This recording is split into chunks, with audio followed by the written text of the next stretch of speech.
Okay, so let's see if I can get this to work. Nope, still not working. Okay, well, we'll just go through the process and find out if it worked later. So for today's assignment, it's not really a new assignment. We're just sort of showing the next steps.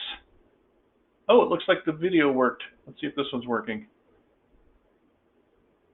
Pardon me while I do some technical stuff. Oh boy, it looks like it's going to work.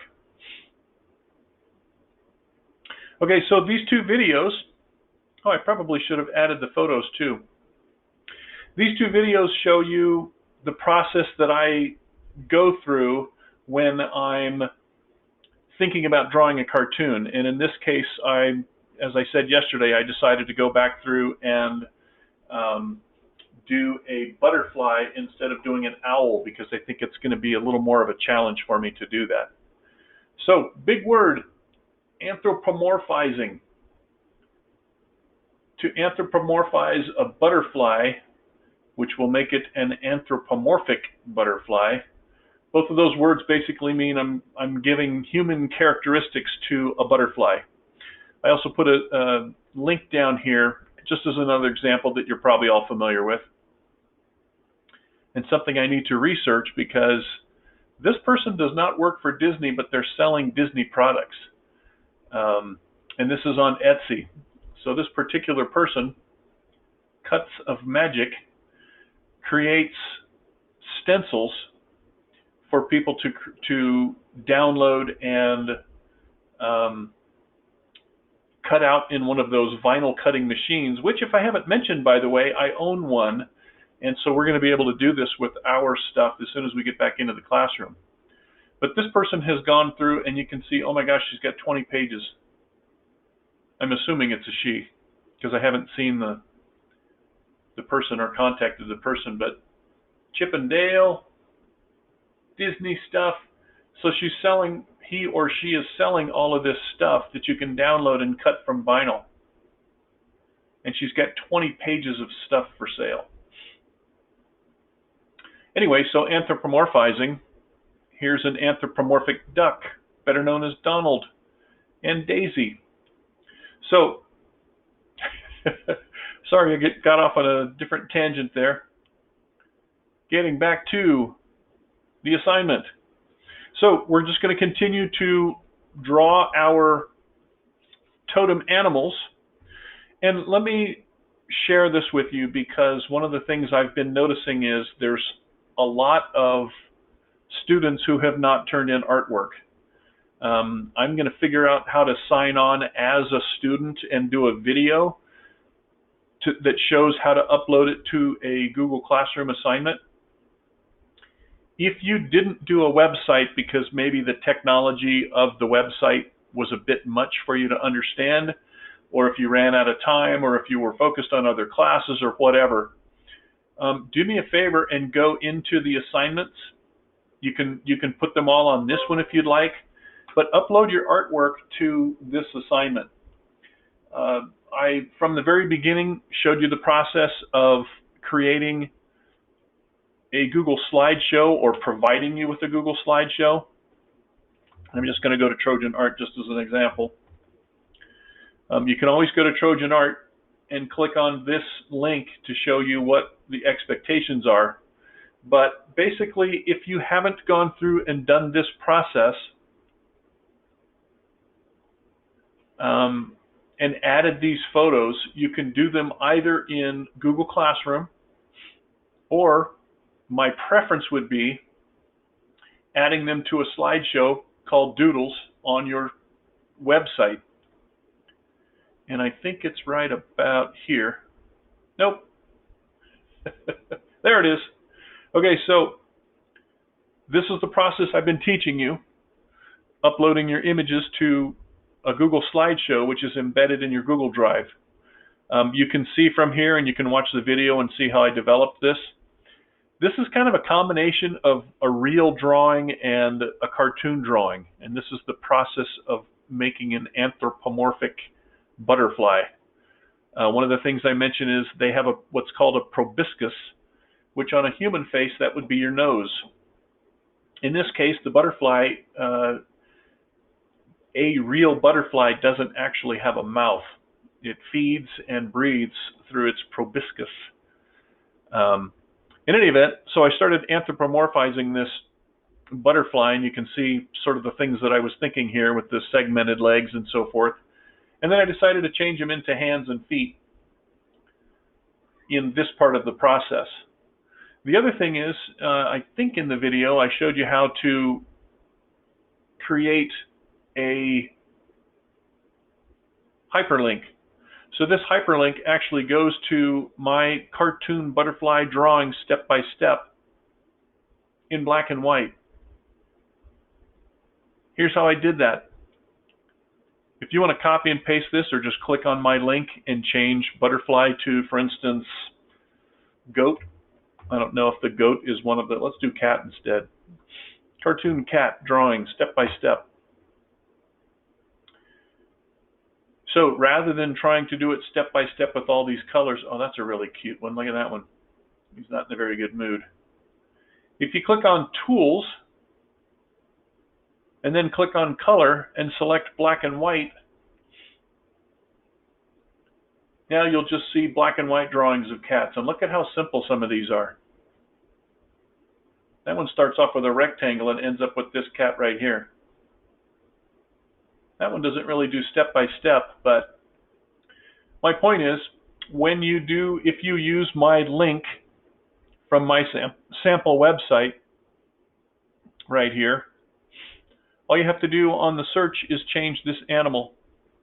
And I don't know if goat is one of them, but again, cartoon goat drawing step by step. That's a cute one. Go to Tools, Color, black and white. And here's that same one again, howtodrawanimals.com. So this website probably has every different kind of animals to draw, and it goes through step by step, and it's going to take a little while to load for some reason. I think my computer is still having a difficult time. But basically they're going through the same process that I'm teaching you, but in a slightly different way. Notice how he starts off with the eyes and then starts drawing the pieces around it, rather than, as I showed you on mine, drawing the shapes first. So I drew the head, I drew the abdomen area, excuse me, the thorax area, and then the abdomen is down here, and then I just added the sticks for the legs, basic shapes for the wings, etc. So those are the two different ways of teaching drawing cartoons. I think my way makes a little more sense, because now that I have this figured out, all the different parts, I'll be able to change the position of this butterfly and also put armor on him or her. Let's call it him. Just for the sake of simplicity, because I think my avatar should be a male person, entity. Okay, so let me also share with you that if you don't want to, I think I've already said, if you want to turn in your drawings in Google Classroom, that is perfectly fine. I just need to get some kinds of drawings graded. So far, I haven't graded anything that isn't done. In other words, if you haven't turned in an assignment, I haven't graded it. I need to talk with Principal Hendricks on Friday and ask her what the process is for drawings or assignments that aren't submitted. If it's just a flat-out 0, or if there's an opportunity still to turn it in. My preference would be that you turn it in, but it does have to be turned in before Tuesday of next week. So I'm going to go to sites.google.com, and I'm going to show you another way to turn in your assignment.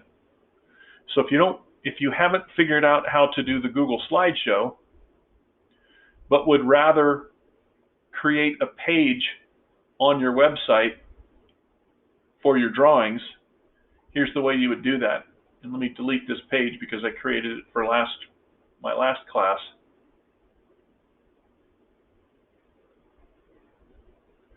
Okay, so This again is my example site. I've clicked on pages. I'm going to click on art because art is my subcategory for the different classes that I have. These three dots are options, so I'm going to click on the options and select Add Subpage. And I'm just going to call this one Totem, because it's not a totem animal, in this case, it's a totem insect. Click Done. Go to Insert.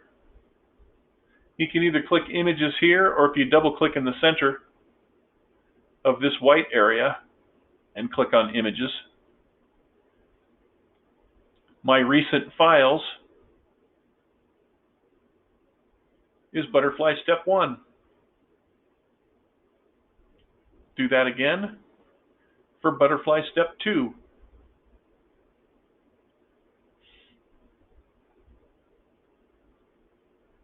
And just for the heck of it, I'm going to go ahead and add the video in here also, even though it's on Google Classroom. I'm going to scroll down here and do Insert from Drive. Where is it? Here it is.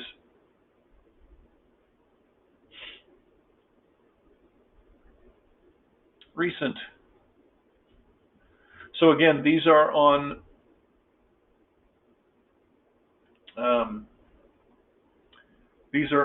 Google Classroom, but I'm also putting them in here in